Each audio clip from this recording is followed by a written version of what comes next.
think ultimately when you're either purchasing a home or when you're deciding to develop, you should be aware of what are the biggest risks to if you're purchasing your home near the beach in Texas or Florida or anywhere that is prone to being hit by hurricanes, you should learn, what are precautions to take against hurricanes? How can you protect yourself from, wind loads on hurricanes are pretty well documented. Understanding how your home was designed is critical. If I lived near a river and it started raining very, very hard, I would ask myself, am I willing to risk my life or my family's life? And I think the answer should be no for everybody. The storm may be hitting upstream from the river, and it just rains over there. And you get a huge amount of water, wall of water that just comes down. And yeah, it's unfortunate, but those are just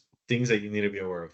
And when you buy a home, you need to be selective of where you purchase. And know having a waterfront property is desirable, but know that when you're waterfront property, you have that risk. I would say they could talk to an engineer, talk to a professional engineer that does specializes, particularly in that development. I would say would be very aware of Potential risk. potential risks. It doesn't mean that we know everything, right? But there's a lot of things that can happen that are not typical risks. And I'll give you an example. I was living in Austin and I was working, and right across maybe half a mile from where I was working, a tornado touched down and destroyed multiple buildings about a half mile from where I was. Austin doesn't get tornadoes very, very, very, very often. Extremely rare events. So that is not something that is, I think, designed for. It's kind of maybe like this flash flood.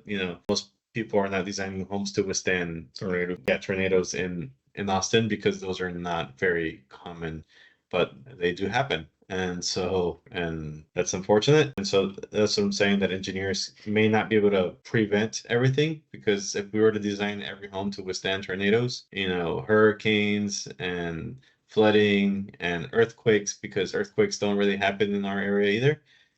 We could design homes to be resistant to all those things, but then your home would cost $5 million, $8 million, and they wouldn't look good. Yeah, for a 200,000 square foot, for a $200,000 home, you can either purchase your $200,000 home or you can purchase your Build a bunker. bunker. Is it, or do you want to have a home that you can actually purchase and live in, and you'll be protected from general high risk things in your area?